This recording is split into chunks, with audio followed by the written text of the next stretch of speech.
আমার মায়ের সোনার নোলক হারিয়ে গেল শেষে, আমার মায়ের সোনার নোলক হারিয়ে গেল শেষে। কোথায় খুঁজি কোথায় খুঁজি সারা বাংলাদেশে, খুঁজি সারা বাংলাদেশে। আমার মায়ের সোনার নোলক হারিয়ে গেল শেষে।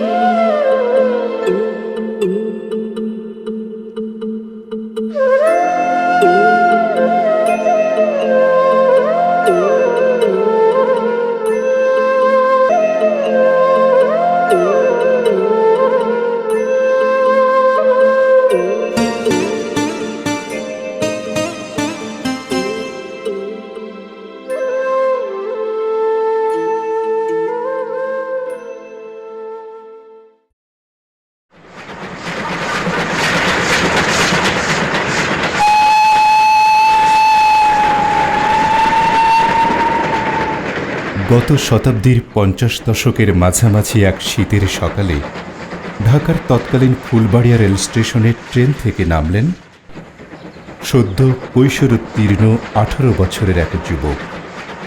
পরনে তাঁর খদ্দেরের জামা ও পাজামা, পায়ে রাবারের স্যান্ডেল, আর বগলের নিচে ভাঙা টিনের একটা সুটকেস, যার গায়ে গোলাপ ফুল আঁকা।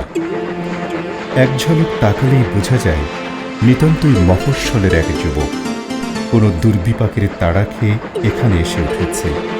তার মুখের রেখায় ফুটে উঠেছে শ্রান্তির চিহ্ন, কিন্তু চোখ জোড়া সাক্ষ্য দিচ্ছে যুবকের পেছনে কোনো সেনাবাহিনী থাকলে তার নির্ভীক দৃষ্টি ঘোষণা করত বিজয় বার্তা। তখন ভাষা আন্দোলনের উত্তাল সময়। এই আন্দোলনে জড়িয়ে পড়েছিল সকল বাংলা ভাষাভাষী, বিশেষ করে বাংলার শিক্ষিত শ্রেণী। তবে ছাত্ররাই ছিল এই আন্দোলনের পুরোধা। মাতৃভাষার মর্যাদা রক্ষার আন্দোলনে যারা জড়িয়ে পড়েছে, পাকিস্তান সরকারের পুলিশ তাদেরকে দমিয়ে রাখবার চেষ্টা করছে।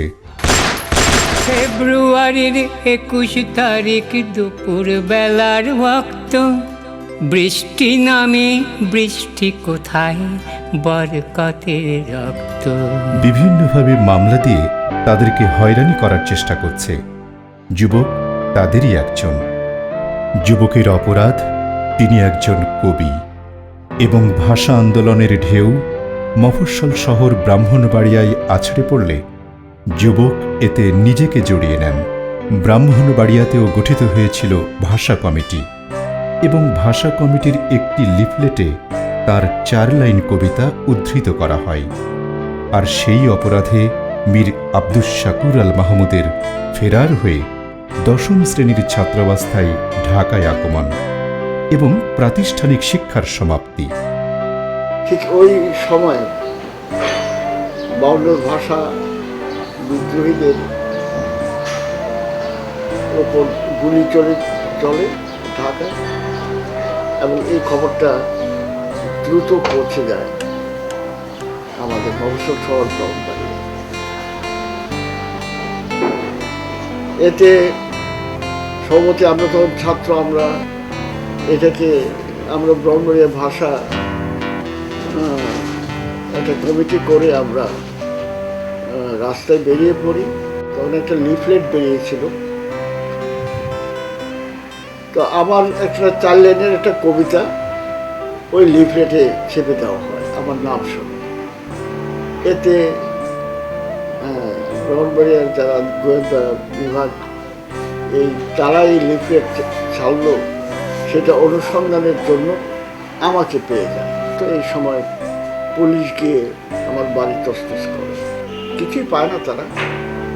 সে সময় পুলিশ বাড়িতে ঢুকেছে শুনে আমি বাড়িতে রওনা হয়েছিলাম। বাড়িতে ঢুকবো, এই সময় গেটে আমার এক খালাতো বোন, নাম হলো পুতুল, সে আমাকে আটকে বলল যে তাড়াতাড়ি পালো, তোমাকে গ্রেফতার করতে চাচ্ছে।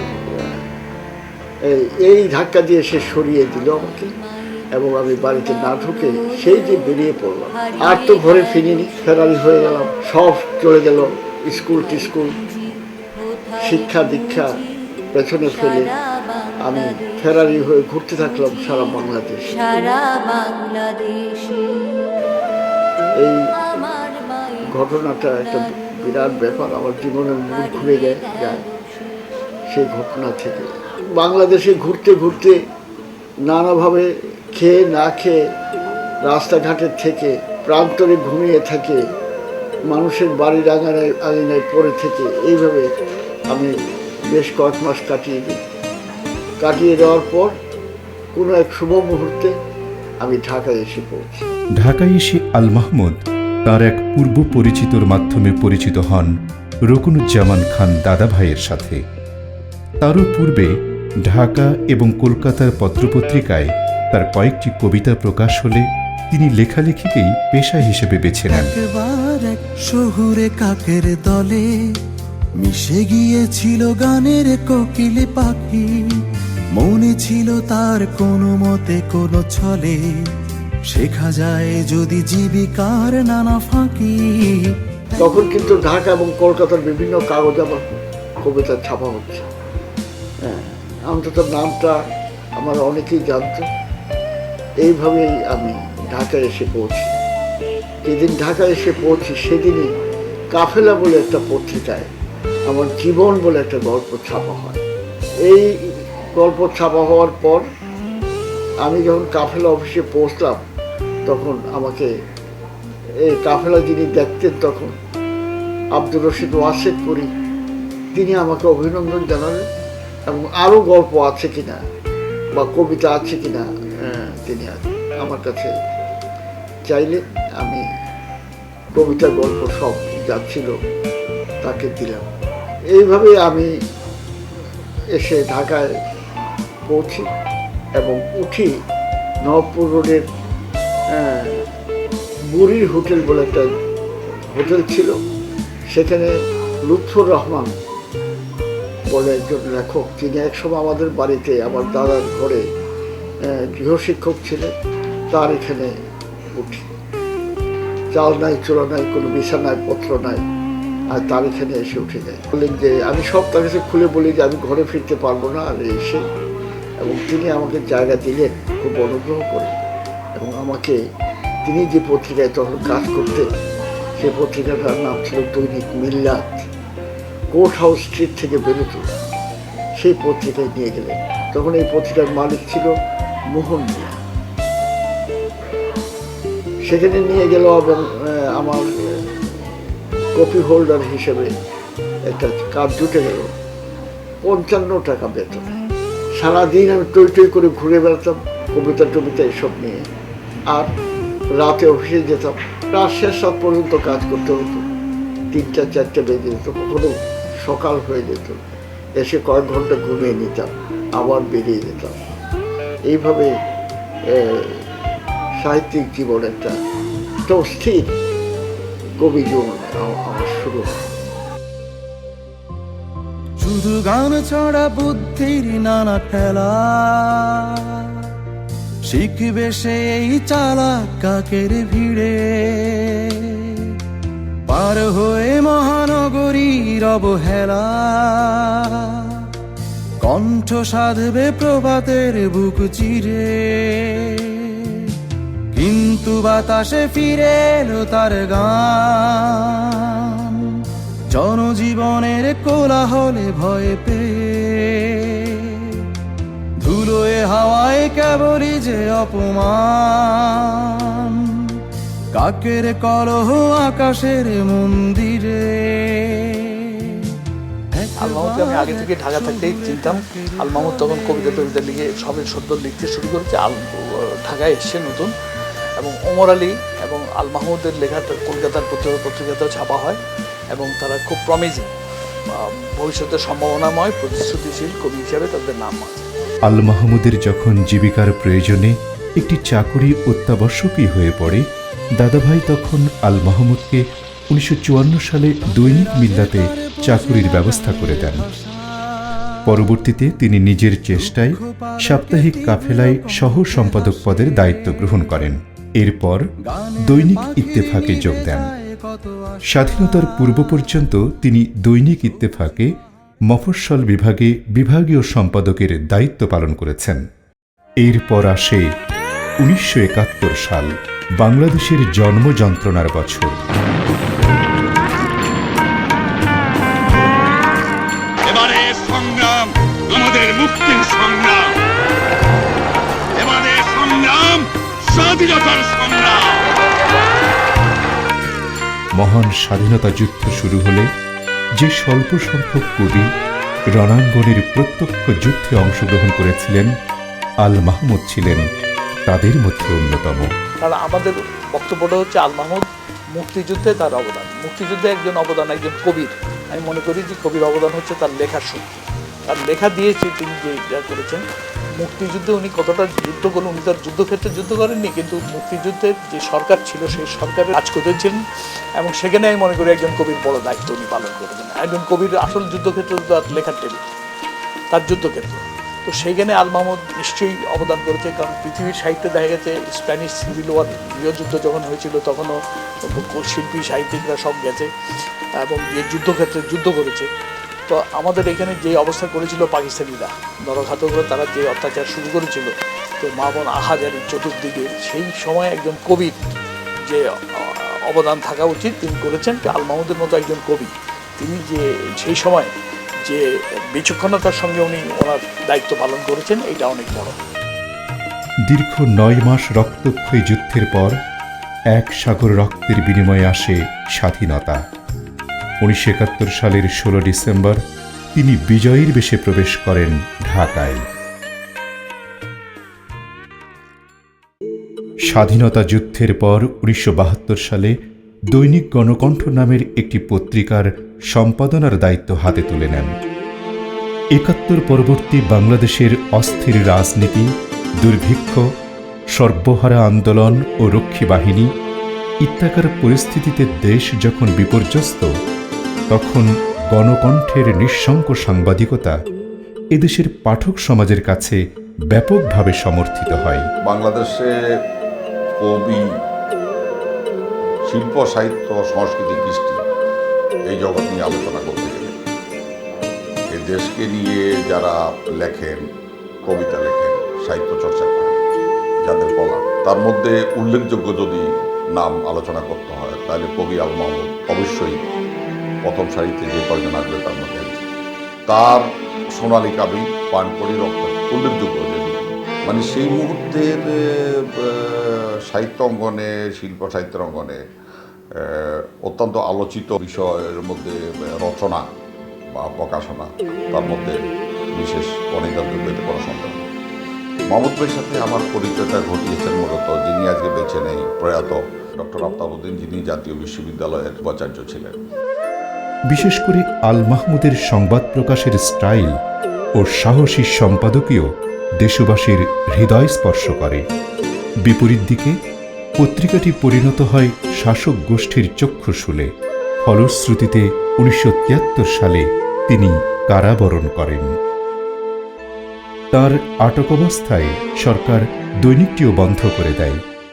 আমরা যখন স্বাধীনতার পরে মুক্তিযুদ্ধের মধ্য দিয়ে জাতির যে আকাঙ্ক্ষা সৃষ্টি হয়েছিল, দেশের জনগণ হবে রাষ্ট্রের মালিক, এর উপরে তখন চর্চাগুলি করছিলেন কবি আল মাহমুদ।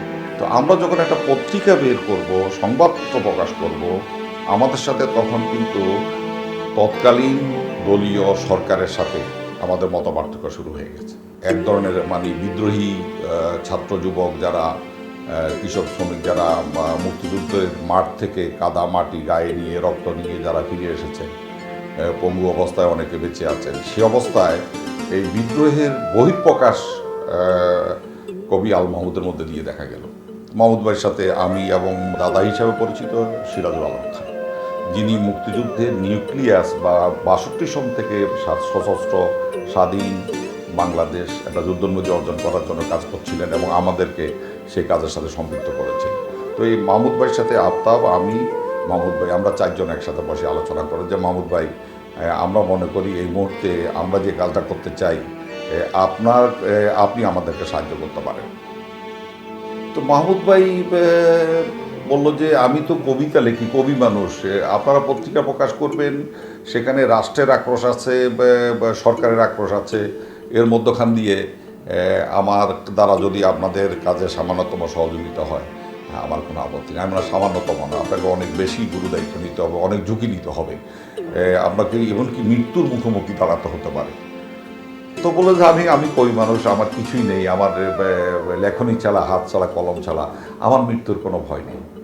আমি জীবনের মানে যদি দেশ জাতি জনগণের জন্য জীবন উৎসর্গ করতে হয়, সেটা আপনাদের মতো লোকের সাথে থেকে যদি আমার একসাথে মানে কোনো চূড়ান্ত লক্ষ্যে পৌঁছানোর জন্য কোনো অবদান রাখতে হয়, আমি রাজি আছি। আসলে এত সহজে মাহমুদ ভাই রাজি হয়ে যাবেন এটা আমি ভাবতে পারিনি, কারণ ওনার সংসার আছে, পরিবার আছে, সন্তান সন্ততি আছে। 1975-এ তিনি মুক্তি পান। তার কবিখ্যাতি ততদিনে পৌঁছে গিয়েছিল রাষ্ট্রপতির বাসভবন পর্যন্ত। কারামুক্তির পর বঙ্গবন্ধু শেখ মুজিবুর রহমান তাকে ডেকে শিল্পকলা একাডেমির প্রকাশনা বিভাগের সহপরিচালক পদে নিয়োগ দেন। 1993 সালে তিনি ওই বিভাগের পরিচালক হিসেবে অবসর নেন।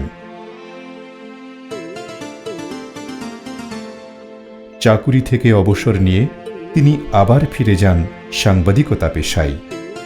চট্টগ্রাম থেকে প্রকাশিত দৈনিক কর্ণফুলীর সম্পাদক হিসেবে বেশ কিছুদিন কর্মরত ছিলেন। বার্ধক্যে উপনীত কবি বর্তমানে অবসর জীবনযাপন করছেন।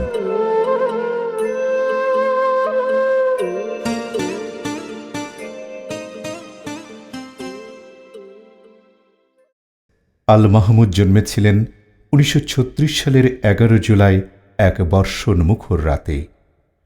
ব্রাহ্মণবাড়িয়া জেলার মৌরাইল গ্রামের মাতুলালয় মোল্লাবাড়িতে।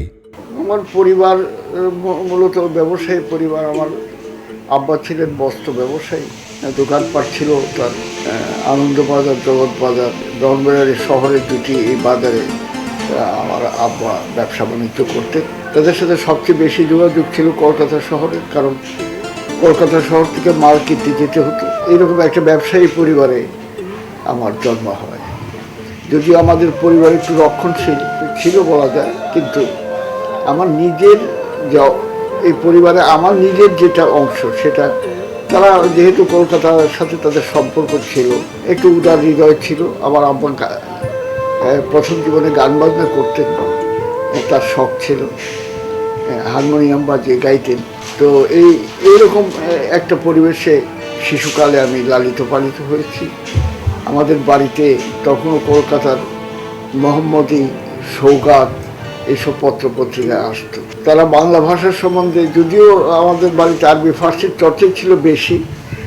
আমার দাদা নিজে ছিলেন কবি, জারি টারি গান লিখতেন এবং তার একটা শখ ছিল, তিনি আসলি মুরগা পালতেন এবং ওই সরাইলের দেওয়ানদের সাথে তার মুরগের লড়াই হতো। আমার দাদা এরকম অপরিণামদর্শী ছিলেন যে তিনি ওই মুরগের লড়াই হচ্ছে, লোকজন বাড়িতে ভিড় করে এসছে, ওই গরু জবাই করে খাইয়ে দিতেন। এইরকম অপরিণামদর্শী ছিলেন। তবে সবসময় তিনি লেখাপড়া, কিতাব, বই সংগ্রহ এর মধ্যেই থাকতেন এবং স্থানীয় জর্জ হাই স্কুলে তিনি কেরানি কাম আরবির শিক্ষকতাও করতেন। পিতা আব্দুর রব মীরের ছিল কাপড়ের ব্যবসা। পরবর্তীতে বেঙ্গল ফায়ার সার্ভিসের অফিসার। মা রওশনারা বেগম ছিলেন গৃহিণী। একদিকে ধর্মীয় চেতনার কারণে ইংরেজি ভাষার প্রতি বিদ্বেষ, অন্যদিকে পারিবারিক ঐতিহ্যের আলোকে কবিতার প্রতি অসাধারণ অনুরাগ, এমনি এক দ্বন্দ্বমুখর পরিবেশে আল মাহমুদের জন্ম ও বেড়ে ওঠা। আল মাহমুদের প্রাতিষ্ঠানিক শিক্ষার হাতেখড়ি তার ছেলেবেলার গৃহশিক্ষক শফিউদ্দিন আহমেদের হাতে। প্রকৃত অর্থে এই শফিউদ্দিন আহমদই তাকে নিয়ে যান পাঠ্যপুস্তকের বাইরে অনার্স সাধিত এক গ্রন্থ ভুবনে।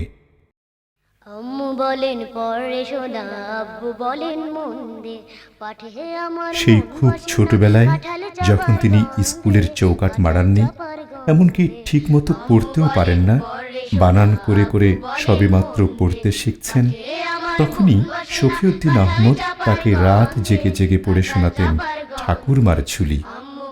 আর আল মাহমুদ ছোটবেলাতেই আস্তে আস্তে উপলব্ধি করেন বাল্য শিক্ষার জঞ্জালের বাইরেও বইয়ের একটি বিশাল জগৎ রয়েছে।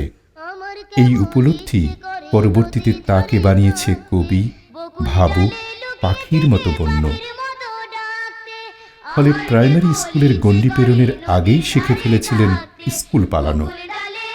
স্কুল পালিয়ে লোকনাথ পার্কের বিশাল কড়ই গাছের নিচে শুয়ে শুয়ে দেখতেন পাখিদের খুনসুটি, নীলিমার নীল, বৃষ্টির পতন। শিক্ষণীয় বিষয় এই যে আমার কৈশোরটা দ্বিতীয় মহাযুদ্ধের সময় অতিবাহিত হয়েছে, এবং তখন আমি হয়তো ক্লাস 2 বা 3 ছাত্র।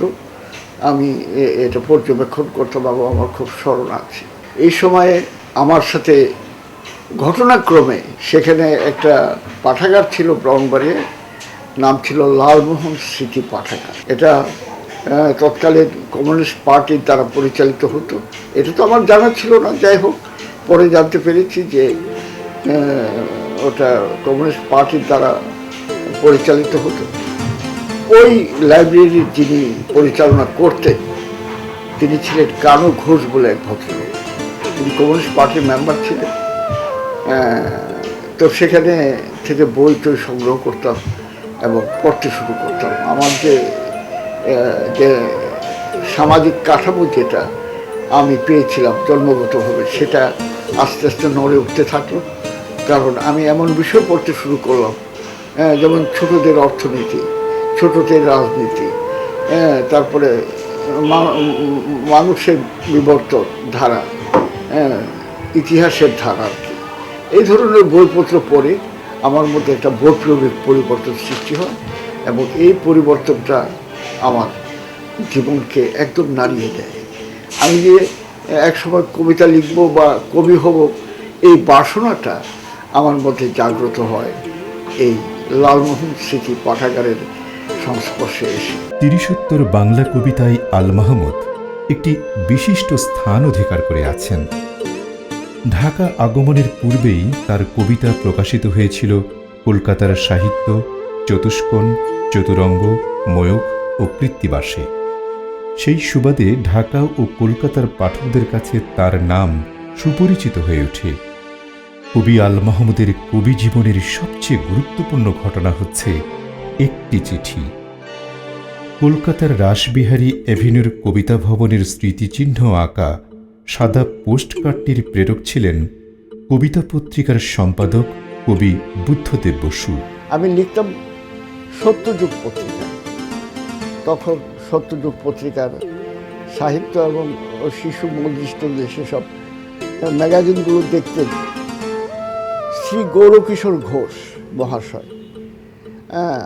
আমি তাকে সবসময় আমার গুরু মনে করেছি। তিনি রেডিক্যাল হিউম্যানিস্টদের মতো তার ছিল, আদর্শ ছিল। আমি তো আজকাল আর মনে নেই, কিন্তু তিনি আমাকে, আমি যখন কলকাতায় লেখা পাঠালাম, আমার লেখাটার নাম ছিল তিতাস চরের ছেলে। হঠাৎ দেখে যে সত্যযুগ পত্রিকায় আমার লেখা, বিরাট লেখা, আমার নাম, এই একটা মুসলমান নাম প্রথম।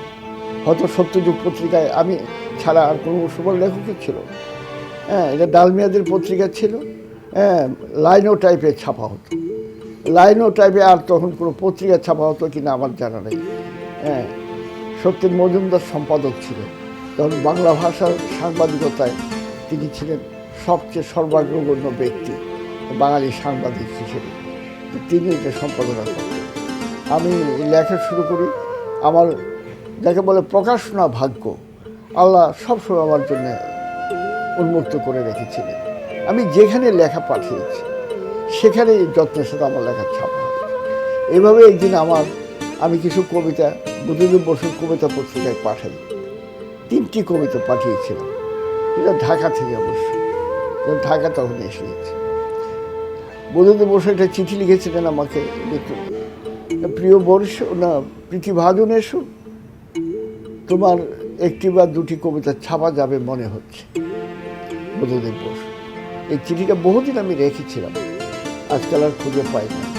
তো কবিতা ভবনের ছাপ ঠিকানা, এই আমার লেখা চৈত্র সংখ্যায় বুদ্ধদেব ছেড়ে দিলেন 3টা কবিতা। এই আমার স্বীকৃতি। হ্যাঁ, অনেক বড় লেখকের লেখা বুদ্ধদেব ছাপেননি, কিন্তু আমার লেখা ছেড়েছে কবিতা পত্রিকায়। আমি এত উল্লসিত হয়েছিলাম যে এই সেদিন থেকে কবি মানসিকতা, কবি হওয়ার বাসনা, ইষ্ট বিয়ে পোয়েট, কবি হতে চাই, এটা আরো দৃঢ়মূল হয়ে গেল। পরবর্তীতে চৈত্র সংখ্যায় আল মাহমুদের 3টি কবিতাই ছাপা হয়েছিল। একই সংখ্যায় ছাপা হয়েছিল শামসুর রহমান, সৈয়দ শামসুল হক, ওমর আলী, শহীদ কাদরী, শক্তি চট্টোপাধ্যায় প্রমুখ 50-এর শক্তিমান কবিদের কবিতা। এরপর আর পেছনে তাকাতে হয়নি আল মাহমুদকে। বাংলা কবিতার ভাড়ারে আল মাহমুদ একের পর এক যুক্ত করে গেছেন, যাচ্ছেন অজস্র সোনালী শস্য, সাফল্যের পালক। আধুনিক বাংলা ভাষার প্রচলিত কাঠামোর মধ্যেই অত্যন্ত স্বাভাবিক স্বতঃস্ফূর্ততায় আঞ্চলিক শব্দের সুন্দর প্রয়োগে আল মাহমুদ কাব্যরসিকদের মধ্যে নতুন পুলক সৃষ্টি করেন। সমালোচকগণ তাকে জসীমউদ্দীন ও জীবনানন্দ দাশ থেকে সম্পূর্ণ স্বতন্ত্র ধারার এক নতুন কবি প্রতিভা বলে উল্লেখ করতে থাকেন। আল মাহমুদকে আমার অন্য রকমের কবি বলে মনে হয়। সাধারণত প্রথাগত যে কবিদের কথা আমরা ভাবি, আল মাহমুদ সে ধরনের নন। বাংলা ভাষায় মৌলিক কবি বলতে যে অল্প কজন আছেন, ছিলেন, আল মাহমুদ তাদের একজন। কেন আমি কবি? কেন প্রতিটি শব্দের জ্ঞাত অর্থের অতিরিক্ত অর্থ আমার জানা? আমরা বৃষ্টির জন্য তোমার দরবারে হাত তুললে তোমার বজ্র ও বিদ্যুৎ আমাদের অন্ধ করে দিয়েছে। আমরা বৃষ্টির প্রার্থনা করে তোমার কাছে পেলাম আমাদেরই অনুতপ্ত অশ্রুবাড়ি। তোমার বিন্দুমাত্র ক্ষুব্ধ নিঃশ্বাসে দুমড়ে মুচড়ে উড়ে গেল কত গ্রাম আর কত অসহায় মানুষের বাসস্থান। ওহ, গাছগুলোর দিকে তাকালে অন্তরাত্মা নানা করে ওঠে, যেন যুদ্ধ শেষে অসংখ্য বল্লম বিজয়ীরা মৃতের ময়দানে উল্টো করে পুঁতে রেখেছে। হে আল্লাহ, পবিত্রতম মহাজামিনীর আধুনিক বাংলা কবিতায় তিনি 30 দশকীয় প্রবণতার মধ্যেই ভাটি বাংলার জনজীবন, গ্রামীণ দৃশ্যপট, নদী নির্ভর জনপদ, চরাঞ্চলের কর্মমুখর জীবন চাঞ্চল্য ও নরনারীর চিরন্তন প্রেম বিরহের বিষয়কে অবলম্বন করেন। বাংলা সাহিত্যের অন্যতম প্রতিভাধর ও সৃজনশীল কবি আল মাহমুদ। তিনি তার প্রায় 5 দশকের সাহিত্য সাধনায় আমাদের সাহিত্যকে সমৃদ্ধ ঐশ্বর্যমণ্ডিত করেছেন এবং তিনি তার স্বকীয়তা ও স্বাতন্ত্র্যের স্বাক্ষর রেখেছেন। তিনি শুধু কাব্য সাধনাই করেননি, গদ্য সাহিত্যের মাধ্যমেও, বিশেষ করে উপন্যাস ও ছোটগল্পের মাধ্যমে আমাদের সাহিত্যকে সমৃদ্ধ ঐশ্বর্যমণ্ডিত করেছেন। তার সঙ্গে আমার প্রথম পরিচয় হয় 1952 সালে মে মাসে। তো ওই সময়েই সোনার বাংলা নামে সেকালে কিন্তু একটা বিখ্যাত সাহিত্য পত্রিকা ছিল, যেটা ঢাকার বিউটি বোর্ডিংয়ের উপরতলা থেকে বেরোতো। সোনার বাংলাটা ডাকে এলো, তাতে স্বাক্ষর নামে আমার একটা সনেট প্রকাশিত হয়। আমি ওই কবিতাটাকে স্ক্যানিং করে 8-6 মাত্রা কীভাবে, 14 মাত্রা কীভাবে মিল বিন্যাস করতে হয়, চতুর্দশপদী আর সনেটের মধ্যে পার্থক্য কী, এইসব বিষয় নিয়ে তার সঙ্গে প্রায় সারা দিনই বলতে পারেন আলাপ আলোচনা হয় এবং তার সঙ্গে আমার প্রথম সাক্ষাৎ হয়। 1963 সালে প্রকাশিত হয় তাঁর প্রথম কাব্যগ্রন্থ লোকান্তর এবং 1966 সালে প্রকাশিত হয় তাঁর দ্বিতীয় কাব্য কালের কলস। এ দুটি কাব্যের ভেতর দিয়ে আল মাহমুদ নিজেকে প্রকাশ করেন সম্পূর্ণ মৌলিক ও নিজস্ব ঘরানার কবি হিসেবে।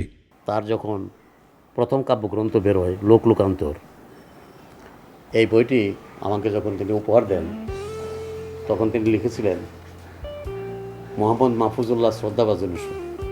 মনে রাখবেন, আমরা কিন্তু সমবয়সী, কিন্তু তিনি আমাকে শ্রদ্ধাভাজন ইস্যু সম্বোধন করেছেন। আপনার গ্রামের বাড়িতে একদিন আমাকে সনেটের গঠনরীতি শিখিয়ে দিয়েছিলেন, এর ঋণ অপরিশুদ্ধ। আপনাকে এই বইটি উপহার দিতে গিয়ে আমার শৈশবকে স্মরণ করলাম। আল মাহমুদ, 3রা জানুয়ারি 1964। একদিন যিনি আমার কাছে সনেট শিখতে গিয়েছিলেন, তিনি নিজে পরবর্তীকালে অসাধারণ অনেক সনেট লিখেছেন এবং অন্য কবিতা তো লিখেছেনই। সেটা আমার জন্য একটা আনন্দের ব্যাপার।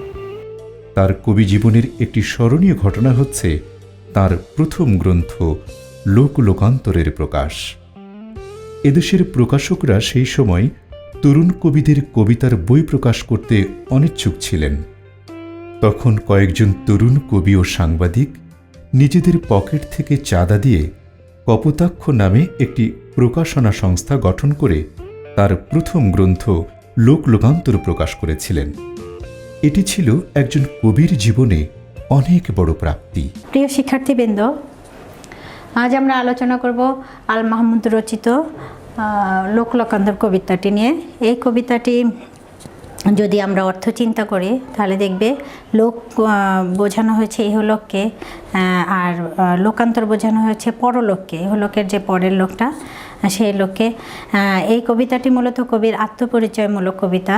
কবি নিজের আসলে ধরতে গেলে সব মানুষের আত্মপরিচয় এমনই যে আমরা এই পৃথিবীতে আছি, কখন এই পৃথিবীর মায়ার বাঁধন ছেড়ে চলে যাব তা আমরা কেউ জানি না।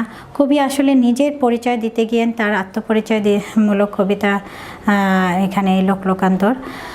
আমরা কবি সম্পর্কে যদি একটু জানি যে আল মাহমুদের প্রকৃত যে নাম, তার যে পুরো নাম মীর আব্দুস শুকুর আল মাহমুদ। কালের কলস যখন সে ছাপায় তখন সে বাংলা একাডেমিতে চাকরি করছে। আমি তাকে উৎসাহ দিয়েছি এই বইটা ছাপবার জন্য, এবং প্রথমে এই বইটার প্রকাশন উৎসব বাংলা একাডেমিতেই হয়েছে। বেগম সুফিয়া কামাল সভাপতিত্ব করেছিলেন, শামসুর রহমানও ওখানে ছিল, সেকেন্দার আবু সাবর ওখানে ছিল, ফজলুল আহমদও ওখানে ছিল, শহীদ কাজীও ছিল, আমার যতদূর মনে হয় আর কি। সেই সময় যখন ওই কালের কলস বেরোয় তখনই আমরা অনুভব করলাম যে বাংলা কবিতার ক্ষেত্রে একটি নতুন কণ্ঠস্বর শোনা যাচ্ছে। আল মাহমুদের তৃতীয় কাব্য সোনালী কাবিন প্রকাশিত হয় 1973 সালে। সমগ্র বাংলা কবিতার ইতিহাসে সোনালী কাবিন একটি মাইল ফলক হিসেবে চিহ্নিত হয়ে আছে। সোনালী কাবিন কাব্যে আল মাহমুদ লোকজ ও আঞ্চলিক শব্দের সমন্বয়ে উদ্ভাবন করেন এক ধরনের শব্দ জাদুময়তার। আমার ঘরের পাশে ফেটেছে কি কার্পাসের ফল, গলায় গুঞ্জার মালা পরবালা প্রাণের সবরি, কোথায় রেখেছ বলো মহুয়ার মাটির বোতল, নিয়ে এসো চন্দ্রালোকে তৃপ্ত হয়ে আচমন করি। ব্যাধের আদিম সাজে কে বলে যে তোমাকে চিনব না, নিষাদ কি কোনোদিন পক্ষিণীর গোত্র ভুল করে। এই শব্দ জাদুময়তার ভেতর দিয়ে আল মাহমুদ তার পাঠকদেরকে চমকিত করে যাচ্ছেন গত 50 বছর ধরে। সোনালী কাবিন আল মাহমুদকে এনে দিয়েছে তুমুল কবি খ্যাতি। বাংলাদেশ ও পশ্চিমবঙ্গ ছাড়িয়ে পৃথিবীর সমগ্র বাংলা ভাষাভাষীর হৃদয়ে এই কাব্যটি সোনালী হরফে খোদাই করা আছে। তার কবি জীবনের সফল উত্তরণও এই কাব্য দিয়ে। তার সোনালী কাবিনের সিরিজ কিংবা তার খনা সিরিজ যখন পড়ি তখন মনে হয় যে তিনি আবহমান বাংলা কবিতার ধারার একজন বড় রকমের প্রতিনিধি। আবার আমি যখন ক্ষমতা যখন কাঁধে পড়ি তখন অন্যরকম, তখন মনে হয় যে ইনফরমেশন টেকনোলজি, পুঁজিবাদ, গোটা বিশ্বের বিশ্বাসের বিবর্তন, মানুষের ধ্বংস করার ক্ষমতা, প্রভুত্ব করার ক্ষমতা এবং সেখানে মানুষের বিকশিত হওয়ার সুযোগ, এগুলো তখন আল মাহমুদের কাছে বড়। এবং আল মাহমুদ কবি হিসেবে তখন আমাদের সামনে এসে দাঁড়ান, তখন মনে হয় তৃতীয় বিশ্বে খুব বেশি কবি নেই যিনি দৃষ্টান্ত হয়ে দাঁড়াতে পারেন। এটি আমার মনে হয়েছে দুই কারণে। একটা হচ্ছে রবীন্দ্রনাথ ঠাকুর, নজরুল ইসলাম এবং আল মাহমুদ এরা প্রথাগতভাবে পশ্চিমা শিক্ষায় শিক্ষিত নন, অথচ পশ্চিমের দ্বারা প্রভাবিত। কিন্তু পশ্চিমের দ্বারা প্রভাবিত হলেও নিজের স্বাতন্ত্র্য, নিজের দেশজ ঐতিহ্য, নিজের বিশ্বাস বলয় থেকে বিন্দুমাত্র বিচ্যুত নন, কেউ নন।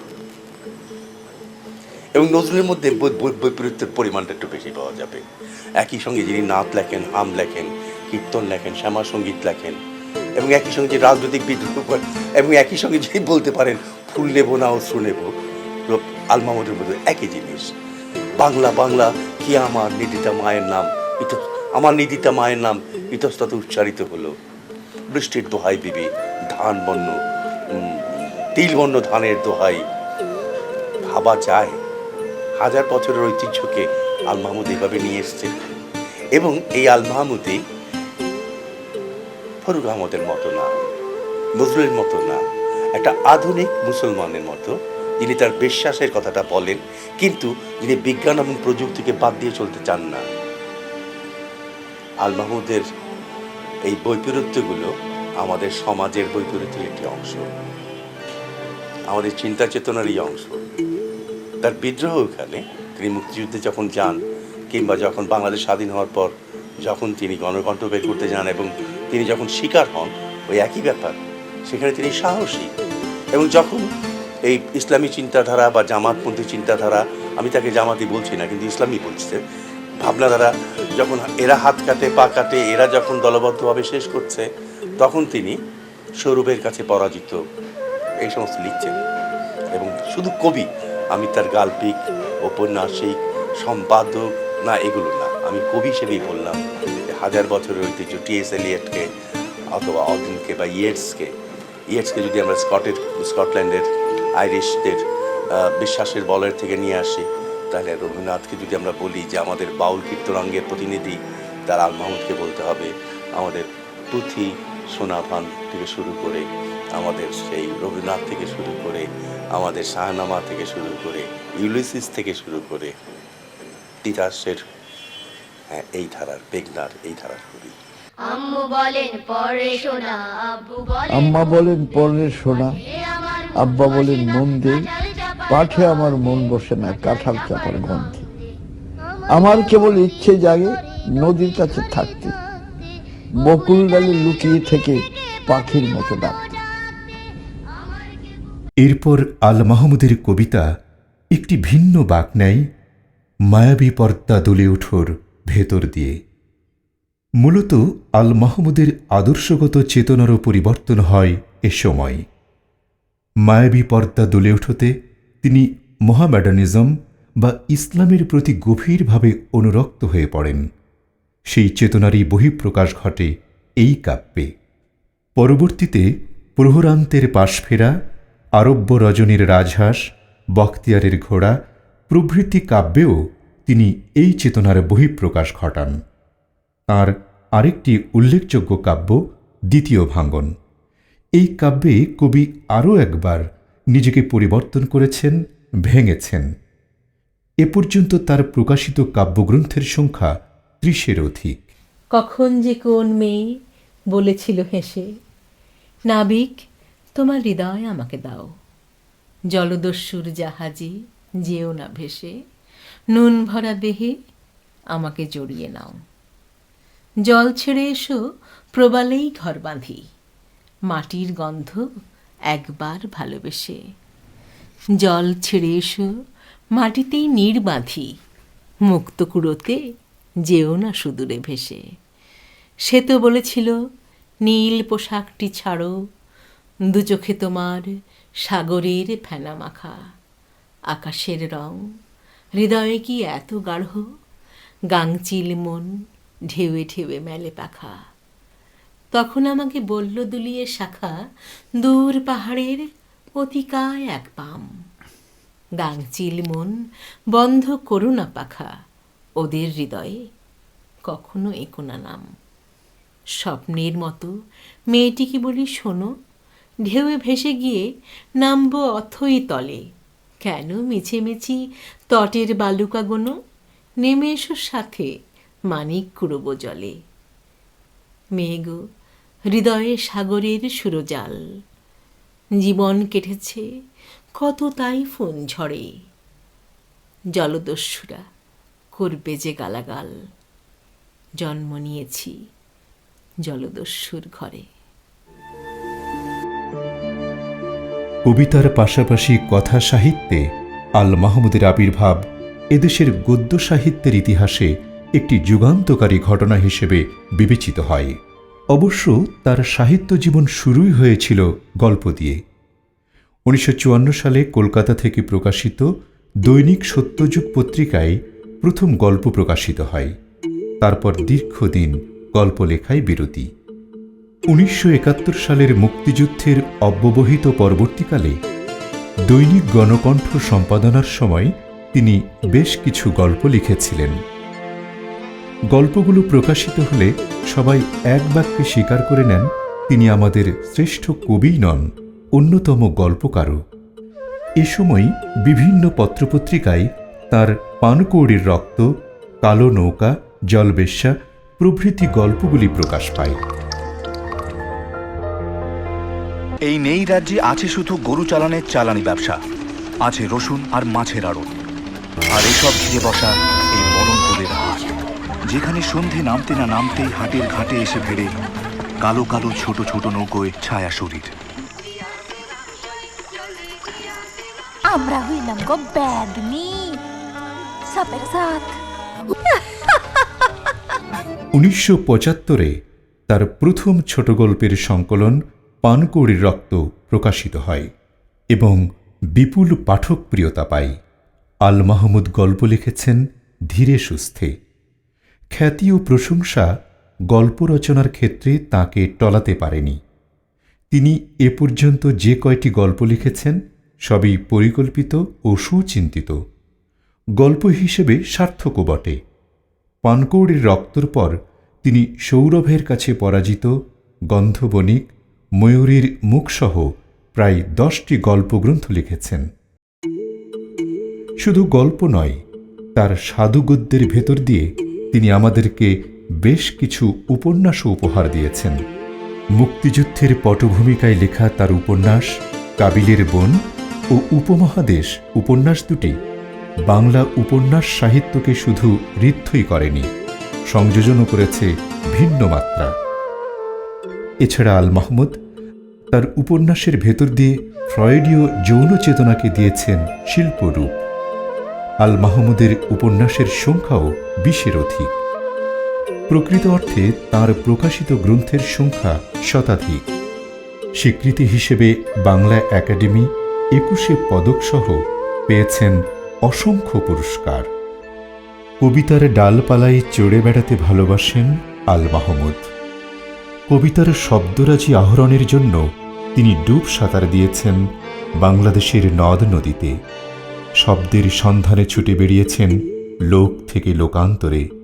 তেমনি অন্য ভাষার রূপ রস গন্ধ নিতে উড়োজাহাজের বিস্তৃত ডানায় ভর করে উড়ে বেরিয়েছেন ফ্রান্সের ভার্সাই, প্যারিস, আমেরিকার ওয়াশিংটন, নিউ ইয়র্ক, ফিলাডেলফিয়া, যুক্তরাজ্যের London, Manchester, Glasgow, Bedford, Oldham, ইরানের তেহরান, ইস্পাহান, মাশহাদ, আরব আমিরাতের দুবাই, আবুধাবি, শারজা, বনিয়াস, সৌদি আরবের মক্কা, মদিনা, জেদ্দা, ভারতসহ আরও নাম না জানা কত কত ক্ষুদ্র নগর জনপদ।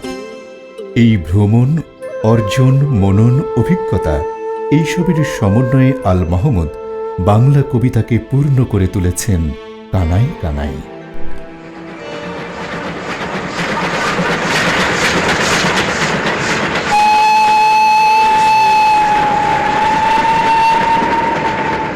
গত শতাব্দীর 50-এর দশকে যে যুবকটি রাবারের স্যান্ডেল পায়ে ঢাকায় পদার্পণ করেছিলেন কেবল কবিতাকে অবলম্বন করে, সে আজ বার্ধক্যে নুয়ে পড়া এক জ্ঞানবৃদ্ধ। জীবনের কত কিছুকে তিনি পেছনে ফেলে এসেছেন, কত কিছু তাকে ফেলে রেখে চলে গেছে, কিন্তু কবিতাকে তিনি যেমন ফেলে দেননি, তেমনি কবিতাও তাকে ফেলে দেয়নি। আল মাহমুদ আর কবিতা একই সংসারে বাস করছেন প্রায় শতাব্দীর কাছাকাছি সময় ধরে।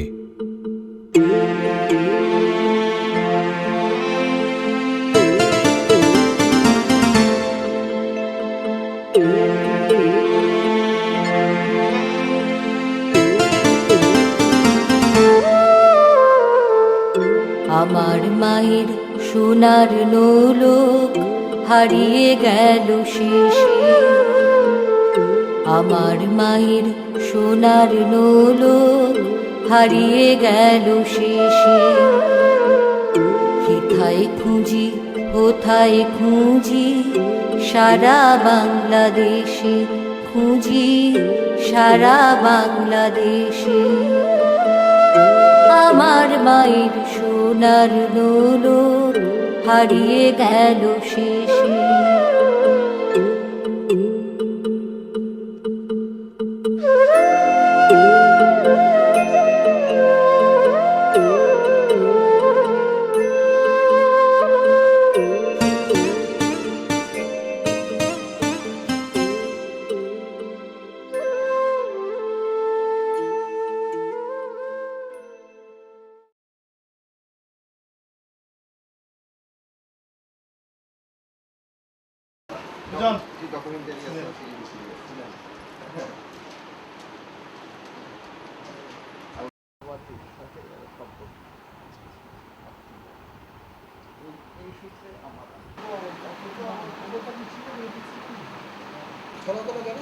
দেরি করলে কিন্তু ক্ষতি হবে। পরের দিন বাহিনী আমি বললি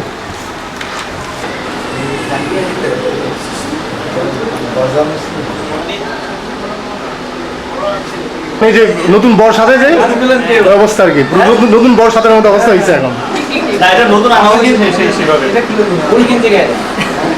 আচ্ছা বাজারে খুঁজতে খুঁজতে 2-2.5 ঘন্টা দেখি খুঁজতে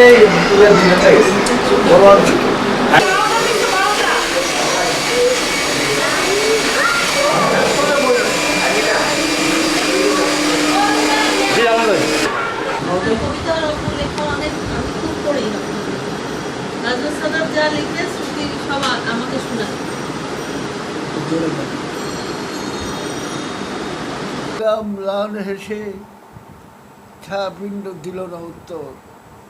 বুঝিলাম সে তো কবি নয়,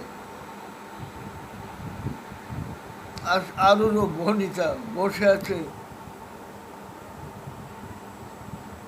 অজর অক্ষর অধ্যাপক।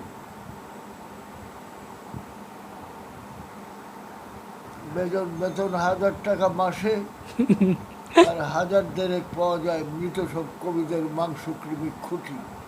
তুমি তো ছোট্ট ছিলে, একদম ছোট্ট, হাকু হিসু একেবারে হতো। শীতের রাত্রি সেই কনকনে ঠান্ডা, মা তো বুবুকে টেনে নিত। তোমার সেবা করে রাত কেটে গেছে, তার চোখে নেই এক ফোঁটা ঘুম। দিন হলে দুষ্টমি, এটা চাই ওটা চাই, সারা বাড়ি ফেলে দিতে ধুম। তোমার সেবা করে রাত কেটে গেছে, তার চোখে নেই এক ফোঁটা ঘুম। দিন হলে দুষ্টমি, এটা চাই ওটা চাই, সারা বাড়ি ফেলে দিতে ধুম। সব কিছু হাসি মুখে ম্যানেজ করতো যে, তার তুমি ব্যথা দিও না। তার নাম হলো মা, তার নাম হলো মা।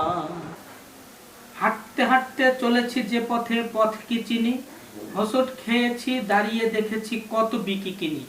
আমার রাস্তা ফুরুবুর নয়, এটা কি জানি, নিশ্চয় জানি। তাই পথে পথে দেখেছি অস্ত গমনের খেলা, একটু পরে আধার ঘনাবে ডুবে যাবে বেলা। আমার চলার বিরাম তো নেই, নেই বিশ্রাম। ললাটে দেখেছি ঘামের বিন্দু ফোঁটা হয়ে নামে, বুঝি মুখখানি ঘামে ভিজে গেছে, হায় রে বিরাম। এটা কোন পথ যে পথে আমি বাড়িয়েছি পা? চারিদিক থেকে কারা বলে ওঠে, আরে না না, সমস্ত নিষেধ বাধার উপর পা রেখে হাঁটছি। পৌঁছতে হবে যেখানে বিরাম বিশ্রাম, সেই উপত্যকায়। ধুলো ভরা পাই দাঁড়িয়ে দেখব, এই সীমানায় পৌঁছেছি আমি, আমি দূরগামী। ধুলো ভরা পাই দাঁড়িয়ে দেখব, এই সীমানায় পৌঁছেছি আমি, আমি দূরগামী। নাম কি দেবো মাহমুদ ভাই? দূরগামী। অসম্ভব সুন্দর একটা কবিতা হয়েছে মাহমুদ ভাই, অসম্ভব সুন্দর একটা কবিতা হয়েছে। আমাদের এখানে একটু সই করেন, এখানে বড় করে লেখা আল মাহমুদ, ক্লোজ করে। আল মাহমুদ, হ্যাঁ, থ্যাংক ইউ মাহমুদ ভাই। তারিখটা হলো আজকে কত ডিসেম্বর? 11 অসম্ভব সুন্দর একটা লেখা লিখছেন মাহমুদ ভাই। হাঁটতে হাঁটতে চলেছি যে পথে, পথকে চিনি, হোঁচট খেয়েছি দাঁড়িয়ে দেখেছি কত বিকিকিনি। আমার রাস্তা ফুরুবের নয় এটা কি জানি, নিশ্চয় জানি। তাই পথে পথে দেখেছি অস্ত গমনের খেলা, একটু পরে আধার ঘনাবে ডুবে যাবে বেলা। আমার চলার বিরাম তো নেই নেই বিশ্রাম, ললাটে দেখেছি ঘামের বিন্দু ফোটা হয়ে নামে। বুঝি মুখখানি ঘামে ভিজে গেছে, হায় রে বিরাম। এটা কোন পথ যে পথে আমি বাড়িয়েছি পা? চারিদিক থেকে কারা বলে ওঠে, আরে না না, সমস্ত নিষেধ মানার উপর পা রেখে হাঁটছি। পৌঁছতে হবে যেখানে বিরাম বিশ্রাম, সেই উপত্যকায়। ধুলো ভরা পাই দাঁড়িয়ে দেখব, এই সীমানায় পৌঁছেছি আমি, আমি দূরগামী। আরেকটা পড়বো মাহমুদ ভাই? পড়ো। বুশের বোমায় তেল জল একাকার, মধ্য এশিয়া উন্মুক্ত উদরে শোয়া। খুলে গেছে নাভি ঐশ্বর্যের দ্বার, আকাশে উঠছে মৃত বিবেকের ধোঁয়া। জ্বলছে কাবুল, লুটালো কান্দাহার। পুঁজির শত্রু কোথা চীন কোথা রুশ, সবার পাছায় থাপ্পড় মারে বুশ। জাতিসংঘ লেজ নাড়ে যথারীতি, তবু কাজ শুধু। পুঁজির শত্রু কোথা চীন কোথা রুশ, সবার পাছায় থাপ্পড় মারে বুশ। জাতিসংঘ লেজ নাড়ে যথারীতি, তবু তার কাজ শুধু ছড়ানো বিশ্বভীতি। মধ্যপ্রাচ্যে হামাসের দুর্মুষ, পারস্য জপে পরম প্রভুর নাম। পাখতুন নামে ভারতের জ্বর আসে, মাজারি শরীফে হত্যার পয়গাম। কাশ্মীর কাঁপে রক্তের উচ্ছ্বাসে, পাকিস্তানে কি দম ফেলে ইসলাম? জ্ঞানের বিষাদ এসে দাঁড়িয়েছে হত্যার বিজ্ঞানে। কেবল প্রযুক্তি খোঁজে সাদামাথা হত্যার নায়ক।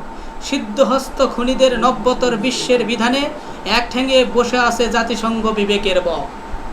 কিছুদিন আগে আপনি বলেছেন যে আধুনিক শব্দটাকে ডিলিট করতে চাই, এই কথাটা আপনি কেন বলেছেন? ক্যামেরার দিকে তাকে বলেন। কারণ আধুনিকতার বলা হয় যে আধুনিকতা, তো এখন প্রশ্ন হলো যে আধুনিকতার বয়স কত? আধুনিকতার বয়সটা কত থাকে? কারণ এই শব্দটা আর চলে না, এই শব্দটাকে আমরা ডিলিট করে দিতেছি। হ্যাঁ, এই হলো কথার কথা, সোজা একবারে। রবীন্দ্রনাথের সময় থেকে আধুনিক যুগ বলা হয়। এখন রবীন্দ্রনাথের যে যুগ, আধুনিক যুগ, সেই সময় কি শেষ হয়ে গেছে? রবীন্দ্র যুগ কি শেষ হয়ে গেছে? আমার তো মনে হয় যে আর দীর্ঘায়িত করে লাভ নেই। বাংলা সাহিত্যে রবীন্দ্রনাথের পরে, নজরুলের পরে, জীবনানন্দের পরে 50-এর দশকের কবিদের মধ্যে আল মাহমুদকে শক্তিশালী কবি হিসাবে সমালোচকরা, আলোচকরা স্থান দিয়েছেন। এ ব্যাপারে আপনার মূল্যায়ন কি? এ ব্যাপারে তো আমার মন্তব্য করার কিছু নাই। কিন্তু আপনি কি মনে করেন যে আপনি বাংলা কবিতায় একটি নতুন ধারা সৃষ্টি করতে পেরেছেন? এটা কি আমি বলবো? এটা তো বলবে তোমরা। হ্যাঁ, আমি বাংলা কবিতার সাধারণ নিয়মের মধ্যেই কাজ করেছি এবং আমার ধারণা যে আমি